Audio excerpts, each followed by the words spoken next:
Leave everything and get out of this house. I'm taking it, furniture and all. I couldn't believe my ears when I heard this from my sister-in-law. Ever since my husband, Noah, passed away, she's been doing whatever she pleases. Even when I remind her that this was mine and Noah's home, she doesn't care. I felt that even if I resisted, nothing would change. So, I decided to leave everything behind, just as she wanted. Fine, I'll leave. My name is Isabella. Noah was a young CEO who took over his father's company. It's a major corporation that everyone knows, with a vast number of employees. I became his secretary right when he became CEO, and we got to know each other closely. During tough times, we supported each other, and as days went by, we fell in love and started dating. Everyone at the company knew about our relationship, and since we were both successful, we were admired. 2 years later, we got married. When he proposed, it was the happiest moment of my life, and our relationship remained strong after marriage. Later, I quit my job as a secretary to support Noah full-time at home. We've been married for almost 10 years now. We're planning a trip for our upcoming anniversary. Every day with Noah is a joy. However, there was one problem. I have an older brother named Liam. Our dad works as a driver and our mom is too frail to work. After high school, Liam got a job without going to college and moved out. I went to college with money I saved from part-time jobs, and later got a job as a secretary at Noah's company. The pay was great, and I mostly saved or sent money home. Liam, knowing this, often asked me for money. Some of the money I sent to our parents also ended up with him. Liam had a temper, and to avoid confrontations, I never said anything. I wished my parents wouldn't give him money, but they probably found it easier to appease him. Growing up, Liam often took things from me. Now, he works a blue-collar job, and according to our parents, is heavily into gambling. From horse racing to slot machines and lotteries, he seems to be into everything. Despite having such a troublesome brother, I still gave him money after getting married. Sometimes he even asked Noah for money, which I really wished he'd stop. Every day, I was frustrated with Liam, but his wife Harper was even more of a headache. Given Noah's position, we lived in a luxury, high-rise apartment furnished with high-end items for when company associates visited. We bought the apartment thinking of our future children. I had difficulty conceiving, but after 2 years of preconception care, I finally became pregnant. Because of my frequent hospital visits, I'm often away from home, but Harper would still be at our place. It would be okay if she visited, but she'd have a mess and treated me like a servant. Isabella, I'm hungry. Get me something. I'm leaving for the hospital soon. Then order delivery. Harper never lifts a finger or offers to pay when she's at our place. I have to do it all. When I talked to Liam about it, he didn't help much. Just listen to my wife. You have plenty of money. No matter how much we earn, this is a separate issue. I've confronted Harper, but she'd just say, "You're annoying. Take money from me and go gambling with it." It's been a year since Liam married her. For over 6 months, I've been feeling overwhelmed by their behavior. I've talked to Noah about it, and he's apparently discussed it with my parents. But I assume there's been no progress since they won't listen. Every day I thought about how I needed to resolve this before our baby arrives. Sure, everyone dreams of a luxurious life, but no matter how much money you have, you shouldn't misuse it.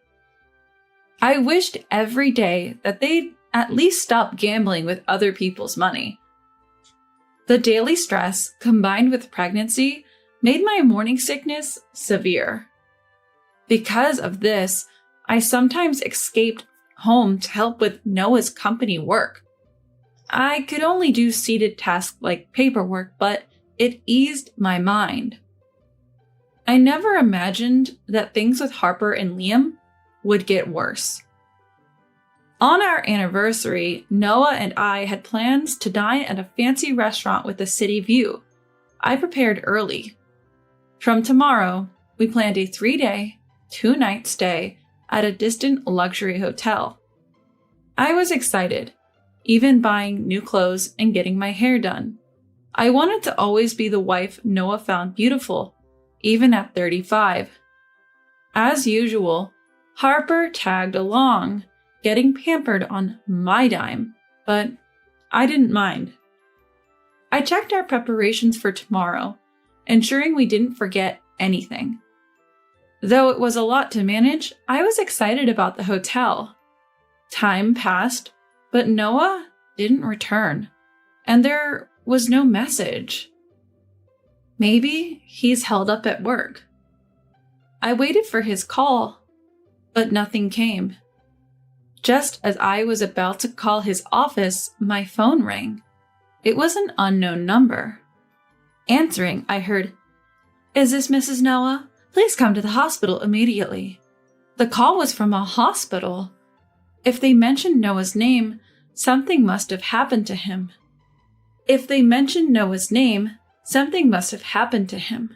I quickly grabbed essentials, hailed a taxi, and rushed to the hospital. I was led to the surgery waiting area. When I arrived, the nurse called me into the examination room, and I listened to the story. The doctor explained that Noah had been in a collision with a car that ran a red light. He was critically injured and undergoing surgery. They told me to brace myself as he might not make it. I was in shock and couldn't process the news. After hearing about the accident, I was in a panic and barely remember what followed. I prayed desperately outside the operating room. "Noah, please stay alive, please." 4 hours later, the surgery door opened and the doctor emerged. "We did our best. I'm so sorry." Noah didn't make it. I cried uncontrollably, my sobs echoing in the dim hospital corridor. Memories with Noah flooded my mind, and though a nurse tried to comfort me, I barely noticed. Soon after, my mother-in-law arrived, crying in my father-in-law's arms. Then, a male doctor approached with a bouquet. "Are you his wife?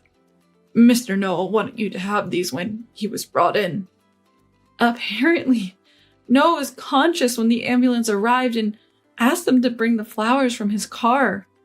He insisted they be given to his wife before losing consciousness.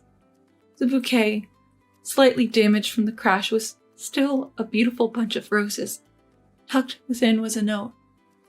"Isabella, thank you for being by my side for 10 years. I'm always grateful. Please take care from now on." Reading the letter, I hugged it close and I cried even more. That night, my mother-in-law stayed by my side, but my heart was still shattered.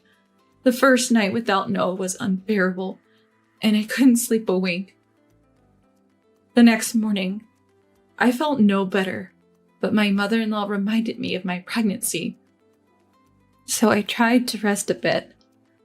When I woke up, I felt a kick from the baby inside me, bringing me back to reality. This child is mine and Noah's, and it's about to be born. It's as if the baby kicked to tell me to pull myself together. So I whispered a promise to Noah that I'd protect our child and live strongly. I washed my face with cold water and tried to fix my tear-streaked face.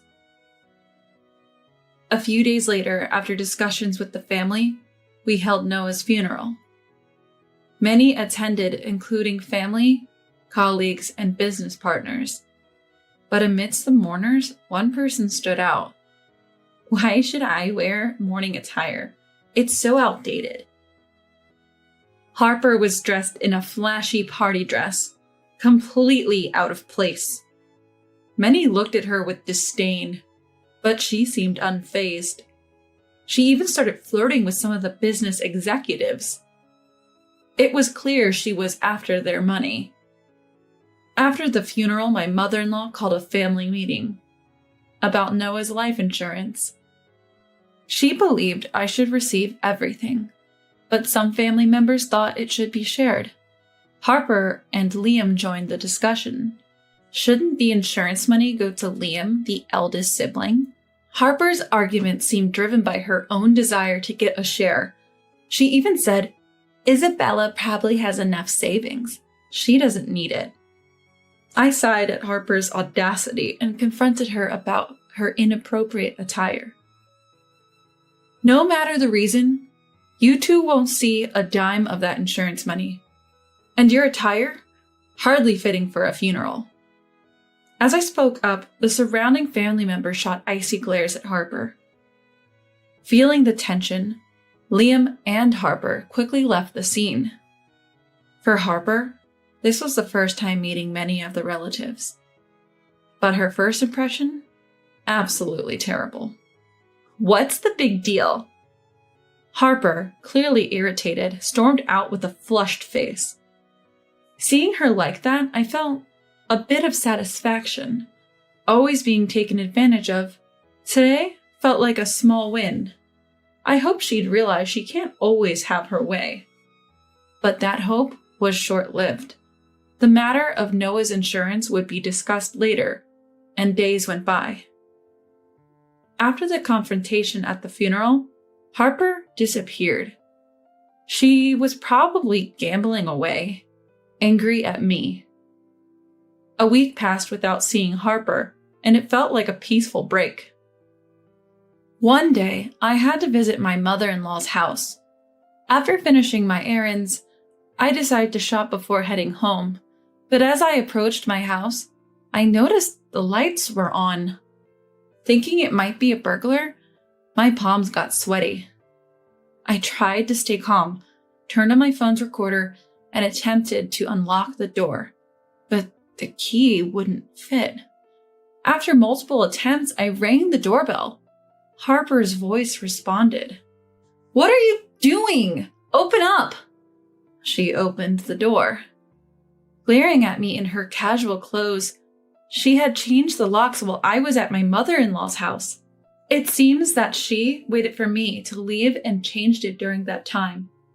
Then she said something shocking. "I'm taking this house with everything in it. Leave everything and go." I couldn't believe my ears.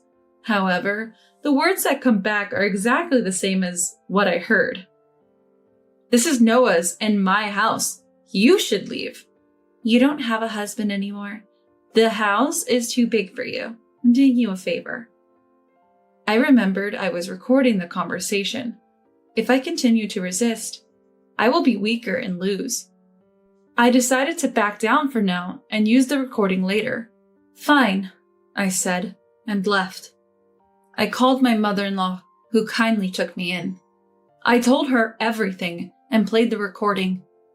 "This is just like theft," she said, "and I could possibly get compensation for the emotional distress." She advised contacting the police and a lawyer.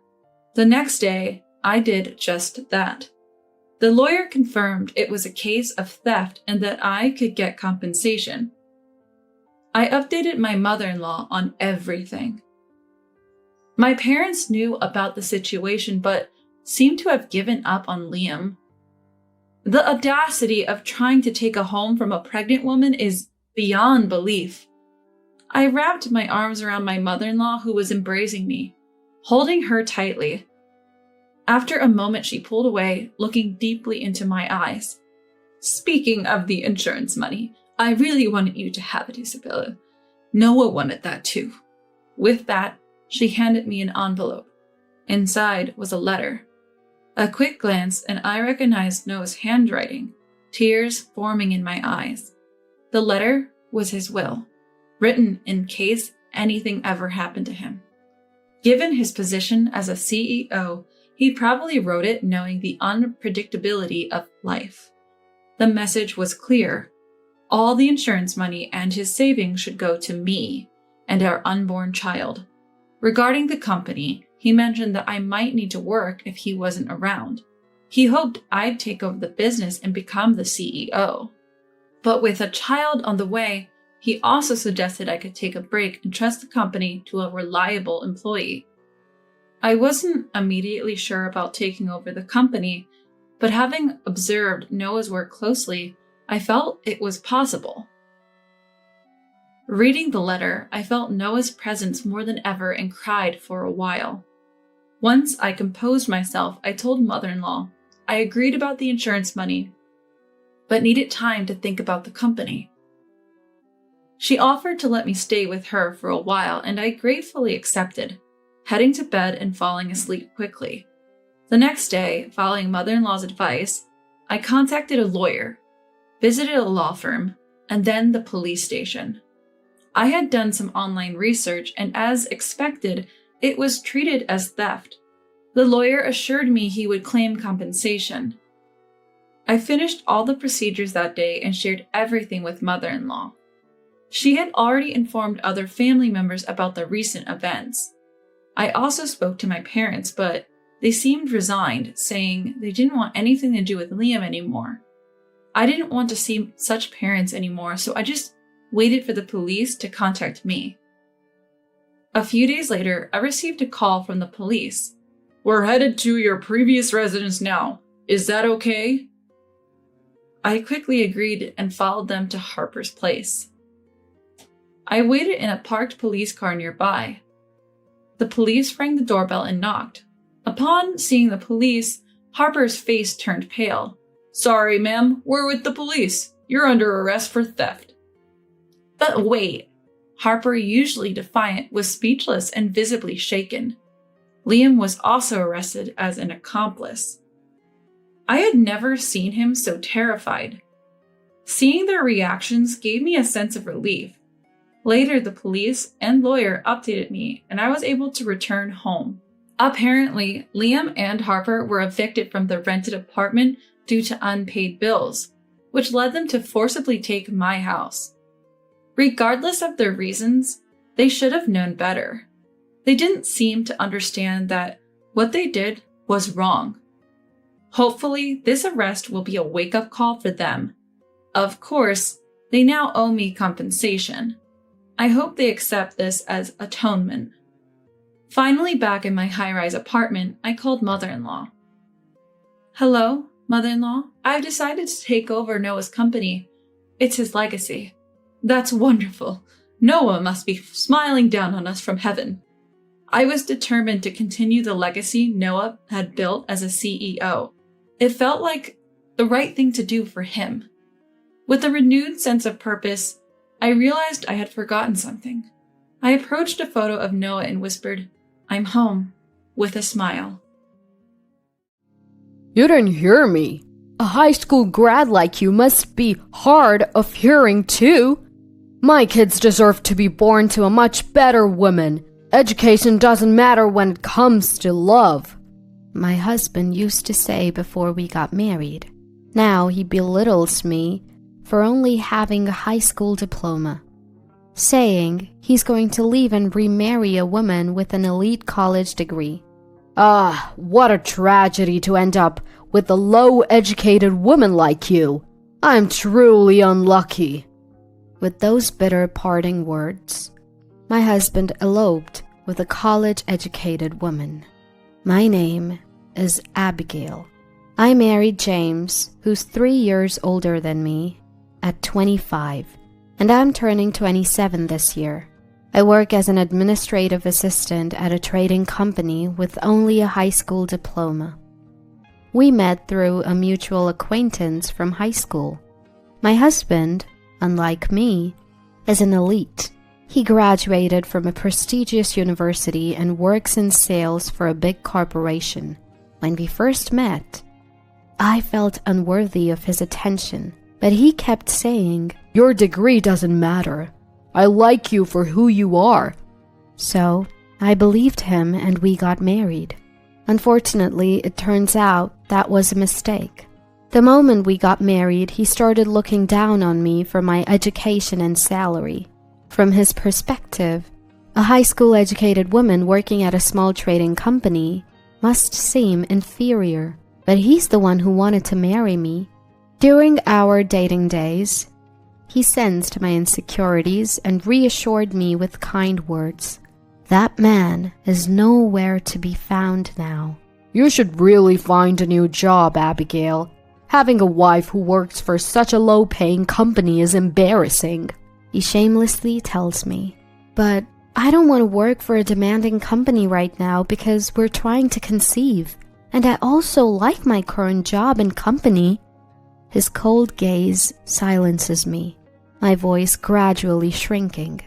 He sighs as if annoyed and retreats to the bedroom before I can say anything else.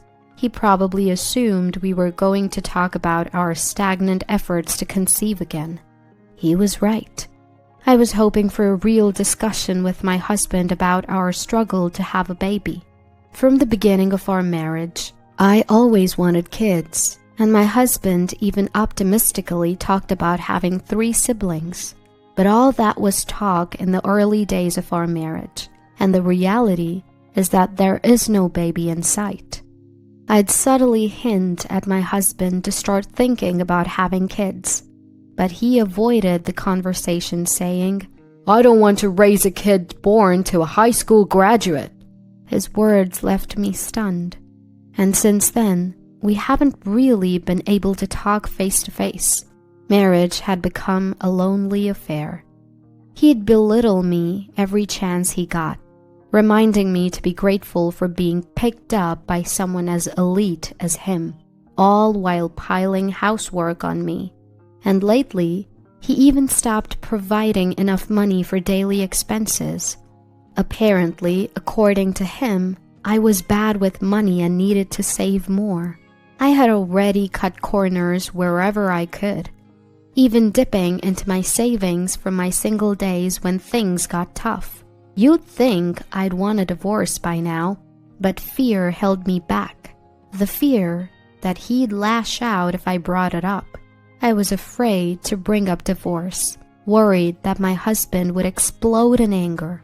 On top of that, I didn't want to betray my parents, who were so thrilled about our marriage and eagerly awaiting the birth of their first grandchild. As our marriage cooled off, my husband started spending less and less time at home. Coming home in the morning became the norm. If he came back drunk late at night, he'd wake me up to make him a snack. And whenever he came home late, I would always smell women's perfume on him. Even without a woman's intuition, it was clear. He was cheating. But I was too scared to confront the truth and kept procrastinating. Then, out of the blue, he said he was leaving. "My real love is finally pregnant, and I'm moving in with her tomorrow." Stunned, I listened as he let out an exaggerated sigh. "Didn't you hear me? You're a high school grad with bad ears too. My exceptional genes are wasted on you." He kept babbling about things I didn't even ask. Turns out, he was cheating on me with a younger woman who graduated from the same prestigious university as him. He said he was leaving me for her because she is now pregnant. "She's just starting her career, you see. Taking maternity leave right after joining a company would affect her career. Since I'm such a catch, I've had plenty of matchmaking offerings from my bosses. So I thought, Why not marry someone for the time being? That someone for the time being was apparently me. Maybe because there was no longer a need to hide. His face looked more grotesque than I had ever seen. You work for a small trading company, right? I thought you might have some useful connections or something. But no, you have no valuable contacts and all you do is nag about having kids. He stared at me intently after saying all this. Seeing me speechless, he snorted, stood up from the sofa, and muttered, "Ugh, what a tragedy. Marrying someone as uneducated as you. What a waste of my precious time." He then walked out the front door without even sparing me a glance. I take deep breaths as I hear my husband lock the front door. My tense muscles, tightened by his overbearing demeanor, finally start to relax, and I break out in a cold sweat. Now that I know his schemes, there's no need to hesitate. I quickly finish my dinner that day and lock myself in my bedroom before he gets home. The next morning, I leave for work early and pick up divorce papers on my way. My hands are trembling with nervousness. I manage to unlock the front door. His shoes are gone. Not just the shoes. His favorite slippers and the sofa he loved in the living room are gone too. I search the entire house, fearing the worst. Sure enough, all of his stuff is missing. I haven't seen him since he left yesterday. I spot a bundle of papers carelessly placed on the table along with a flimsy envelope. I flip through the note, written in his meticulous angular handwriting, to find a filled-out divorce application. The note says to never contact him again, that he's already told his parents. I emotionlessly fill in the blanks on the divorce papers. Not a tear shed. Once finished, I pick up the envelope marked settlement money next to it. It's light, but inside there's $2,000. It must be intended as alimony for the divorce settlement. Though it's a meager amount, it can serve as a retainer for a lawyer to seek proper alimony later. I was planning to visit a law firm on my day off when my phone buzzed. It was my apartment manager, letting me know I owed rent for the past 2 months. They had tried to reach my husband but ended up calling me. My savings, already drained from covering our expenses, wouldn't make a dent. So, I had no choice but to use the $2,000 in that envelope. At the law firm, they told me it would be tough to claim any more money. I had spent most of the cash my husband left on rent. Doing that, apparently, would make it look like I had accepted a divorce settlement. I had a responsibility for the rent too, as we shared a home. I figured my husband knew I was out of savings. He probably left that $2,000 as a way to wash his hands off me. And I had fallen right into his trap. I couldn't survive when most of my income went to rent, so I started working for cheaper places. Eventually, I returned to my parents' home after they learned of my divorce and urged me to come back. They insisted I was still young and encouraged me to find another partner, saying it wasn't too late to have kids. Returning home, my parents kept reminding me that I was still young, that I could find another person if I tried to date again, and that I was not too old to have children. I felt a sense of guilt for disappointing them with the divorce. While commuting to my job, now a bit far from home, I also started dating again. I packed my schedule faster than one might expect for someone who just got divorced, partly because keeping busy helped distract my mind. Perhaps I wanted to overwrite the nightmare of my previous marriage with a fulfilling daily life. My efforts paid off sooner than I had anticipated. Within 2 years after my divorce, I had remarried and given birth to a daughter. My new husband, Daniel, was the same age as me and also a high school graduate. After high school, he worked in an auto repair shop near my parents' house, and we met at a local singles mixer. Daniel was initially concerned about his educational level, but I assured him I wasn't like my ex, who judged people based on their credentials. Daniel, in turn, never looked down on me for my background. He was always generous and accepting. We built our new home close to my parents, and my days were filled with parenting and work. Life was busy, but happy. My thoughts of my ex-husband had long faded into oblivion. I unexpectedly ran into him about 10 years after our divorce. I was attending a Spanish speech and debate competition with my daughter. "Is that you, Abigail?" A man called out to me from behind. I turned around. Although he had aged, I immediately recognized the face, one I would rather not have seen. Next to my ex stood a young boy, about the same age as my daughter. Noticing my gaze, my ex-husband said with an unconcerned smile, "This is my child with Abby. She's an elite too. Graduated from a national university. The kid has the potential, and we're investing a lot in gifted education." Abby must be the college-educated woman he ran off with. He takes the liberty to brag about how smart his own child is, regardless of my feelings. As I quietly let it slide, he quickly glances at my daughter. "So what about your husband? He's a high school grad too, isn't he? Knowing you?" What he says is true, but admitting my current husband is also a high school graduate will likely make his insults worse. Wanting to avoid trouble, I neither confirm nor deny and quickly try to leave the scene with my daughter. "No, I can tell the face of a kid who's a high school grad. They look as dumb as anyone else around. There's no way such a kid could speak fluent Spanish." His insulting words, thrown at me even as he stepped in my way, left me stunned. In front of my child. He had no qualms about looking down on another child he had just met. I couldn't believe how nasty he was. Though my daughter might not understand what high school grad means, she probably sensed she was being spoken ill of.